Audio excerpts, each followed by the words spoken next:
fast warming up to the idea of becoming a startup nation. Aspiring entrepreneurs are doing all that they can to help build their startup from the ground up. But there is one grey area which is stopping a good startup from becoming a great startup. The problem? Talent acquisition and hiring. The solution? It's multi-pronged. We spoke to a few experts to find out why hiring right is so important. Most of these employees, corporate employees, have left these really big companies to join startups. Why would they do this? Why would startups want them to join their companies? And more importantly, is this a trend that's here to stay? Senior to mid-level employees are leaving big corporates because startups are offering great opportunities where they can use their skill, their corporate experience, and they can solve the problems which are often not solved by the big corporates at a scale which is smaller, but having high potential. So idea is to grow along with the company. So I feel, yes, as the economy of India is growing, this trend is going to stay. With the corporate culture, what comes in is basically a lot of restrictions, a lot of hierarchy, and if you have a passion to do something, it's really restrictive in nature to do it in a corporate culture. And that's where a lot of people, mid and senior level people are actually going out and trying to bring out their passion and trying to build a company or a business out of that. As a part of a corporate, you're probably you have a small role doing a small part of a big job rather than driving, leading, delivering something big altogether. So that opportunity is immense, and anybody with a passion, with a fire, would probably get very attracted to working in a startup. It is definitely here to stay because now, with the funding landscape, a lot of these startups are accelerating very, very fast, and hence, they are very suitable roles for corporate executives to deliver whatever they've learned in a bigger company in a fast-moving setup like a startup. So it's gonna stay for long now. When it comes to hiring the right candidate, how really do you find which candidate is most appropriate for your startup? See, startups are very choosy in terms of hiring people. For a startup, cost of hiring a wrong guy and reward of hiring a right guy is very, very high. So basically that, they have a lot of criteria, so that makes the pool very small. And also what happens, startups are like growing very fast, so they're very dynamic and they don't have a very long horizon of people plan. So the going to campuses where people join after 6 months or 1 year does not happen for them. So that's the reason all these things kind of restrictions make very tough for a startup to hire. At the same time, for a startup, it's not about hiring the rock stars. It's about hiring the people who are relevant. If you are able to bring about the vision the founder has and the long-term, the goals that you have chalked out, if you are transparent about it completely, and if you are able to excite the executive, I think the emolument should not be a bigger issue. Let's talk about hiring apart from those inner circle of people you had in the beginning. When really should you start going a step above that and move away from the first 5 or 10 people you already had with your organization? So startups should start hiring as soon as possible. When I say as soon as possible, means as soon as they can afford, as soon as they're able to lay the right foundation, and as soon as they're able to get right candidates. So that is the thing. But at the same time, I strongly feel that you should spend enough time in building the foundation. See, as Common Floor, we were like 20 people team for 4 years, and in the last 2 years, we have grown from 20 people to 800 people. So I'm saying that it's absolutely fine to not to hire people. It's very, very risky if you hire people too fast. But yes, if you crack the model, if you understand what you want, what kind of people you want to hire, then scaling up should not be a challenge. So I would say that once you crack your business model, once you can afford people, once you have access to the right set of talent, you should start hiring. What we have done is we have set up certain inflection points that we believe in, and once we validate those points, we tend to grow from there. So it gives you a platform where you know exactly what you are doing, and it gives you a point where you know exactly how much you need to scale up now. And that's what most of the startups, typically founding member teams, do. That they look for those inflection points where you would actually go up, both in terms of scaling up in the team and going all out in the market and acquiring more and more clients. I have a slightly different view also here. It's like, you building your initial pillars, right? I think strategically you need to have the right people for the right function, I think from the beginning. So that what you just now said about, I would have hired 1 year earlier. So I mean, it depends. If the milestones are actually, set at a longer duration, but then otherwise, you should be able to hire the right person at the, beginning itself. Right now, you've presented a really rosy picture. So what exactly, if a person is joining a startup afresh, what exactly should they expect from the startup, and what kind of challenges should they know about? Forget about having a life. You'd probably be working 6 days a week, sometimes even 7 days a week, 10, 12 hours, pretty normal. There's a lot of work going on, product being shipped left, right, and center. The energy is high, a lot of yelling happening left, right, and center. So if you've got ego problems with somebody, you have to really park it. You think that you want to go out there in the night and party? Sorry, not happening, because you've got a product to ship. So it's definitely very intense, and not as rosy as what we said just a while back. But at the same time, it's a fantastic experience as when it comes to learning as well as growing. First of all, the risk associated with a startup are huge. So if a person is not willing to take risk, then startups are not for that person, right?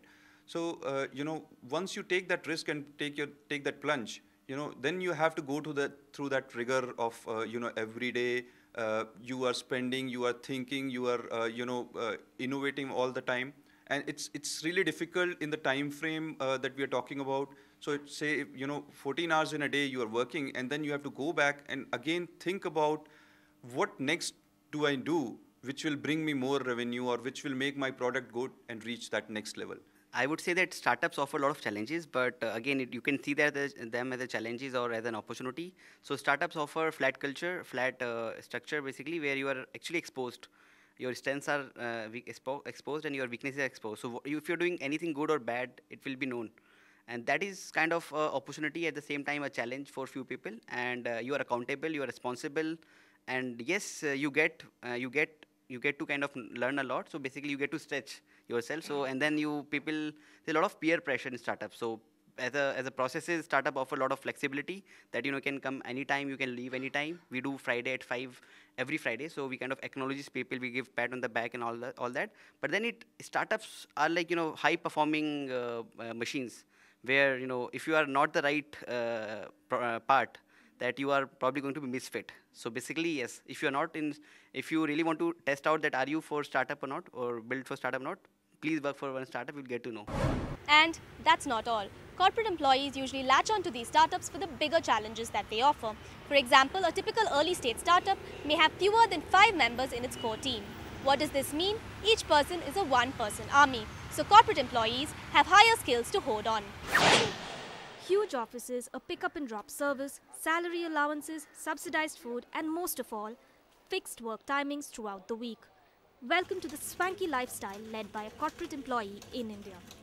This would be the ideal life to lead for most Indians, despite the long hours and varied shifts. But for these corporate honchos, it simply was not good enough.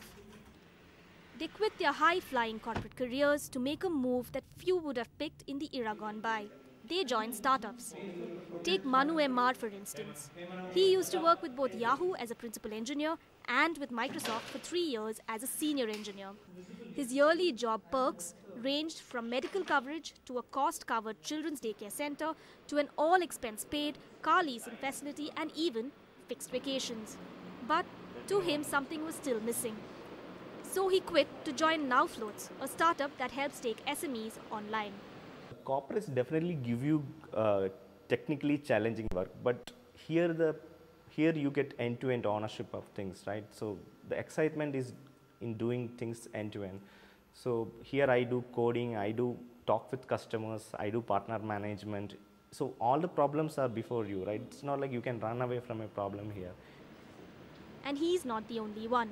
Experts say that there is an increasingly growing pool of talent from mid and senior level corporate professionals who are taking the plunge. They are leaving their cushy, comfortable jobs to make their way from the ground up at a startup. So what really is helping push this trend in India? If you look at the IT industry in India, it's a $100 billion industry today. Most of it has come from services. But the next 100 billion will come from products, IP, platform. That is where the industry has to evolve. But the large companies are not investing in innovation. So people who have worked in the industry for 15 years, 20 years, Since they have the ecosystem today, they want to try out their ideas. So a lot of middle level managers, senior managers working in the industry for long are coming out of the industry, trying out the ideas, and the ecosystem is helping them. Meenal Gupta is another example of a senior level corporate employee quitting only to make it big at a startup. And for more reasons than one. Both in the corporate world and in that of startups, women usually find it tough to beat the odds. But Meenal did just that. And how? A mother of two, Meenal used to head South sales at Yahoo and managed sales at InMobi for East European markets. After 8 years of ruling the corporate sales roost, she decided to call it quits. Instead, she chose to join mobile marketing solution startup ZipDial.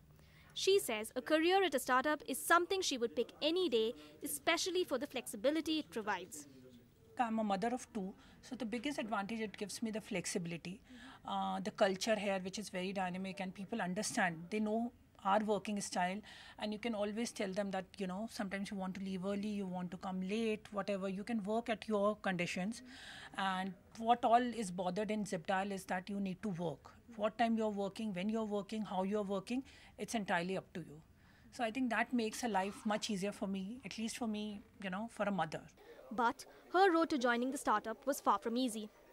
Most corporate employees joining these startups also have to battle it out when it comes to gaining acceptance from society at large, and particularly their families.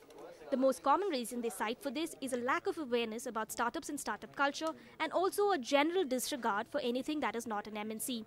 Meenal's case was also no different. Challenges like, I'll tell you very frankly, my parents asked me, what, you're leaving Yahoo? Then I joined InMobi. They didn't even know what is InMobi. After InMobi, I told them I am joining ZipDial.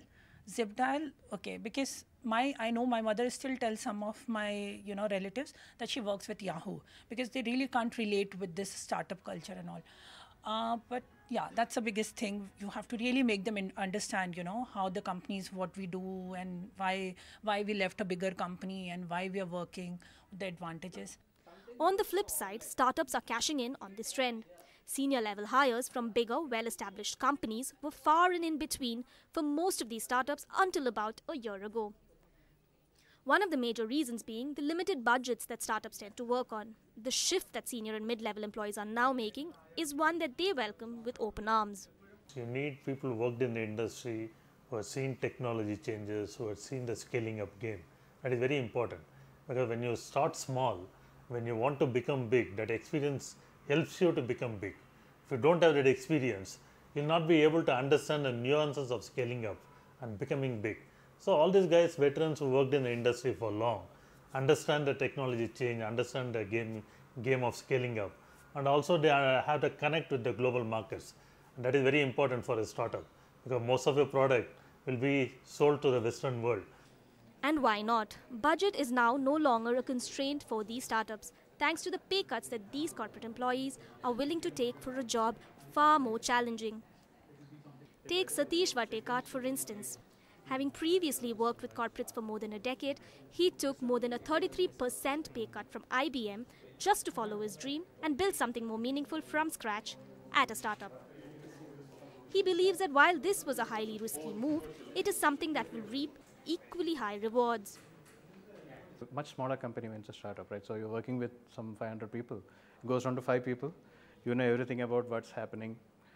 You get to play a lot more part in driving where the company is going. So you want to do something different, right? So an itch is there to do something different. That is one. Second thing is that what is it that you can look forward to, right? So if it works well, you put your heart into it. Any company you work with, you have to work hard. There's no way out of it. But in a startup, the returns may be a lot more. If it works, a lot more. And that's not all. Corporate employees are really looking towards the bigger challenges that these startups offer. For example, a typical early stage startup has about 5 or lesser number of members in its founding team, which means every person is a one-person army, and your previous experience or qualifications will do little to get you ahead in your career here. Besides this, while joining or starting up is indeed high risk, most bet on the bigger payoffs they can receive. Some of the most disruptive tech companies of the world began as startups, whether it is an Uber, a WhatsApp, or a Facebook. The situation is no different in India, where a Flipkart or Myntra, a Little Eye Labs, or a startup like SignEasy are making its mark felt both in India and the world. Many go ahead and join these startups in India just for a chance to crack real-world problems firsthand and reap in the rewards. People are now seeing scale, right? Not only they are seeing scale, the future looks bright, right? For scale is there, future is bright, and there is growth. And also what it comes with it is freedom, right? It's a new age company. You can create something. It's not about maintaining something, now you can create something. Most of these new age companies give you, one is apart from salary, they get stock options, right? For exit does definitely provide, and the visibility of exit, the chances of that is very high, means I think it makes sense for people to take that call. For they see big opportunity, they see growth, combined with this, freedom in the new age companies. So it's exciting. To be sure, working for a startup is definitely not for the faint of heart. But going by the looks of it, this trend is here to stay. We'll slip into a short break, more on the other side.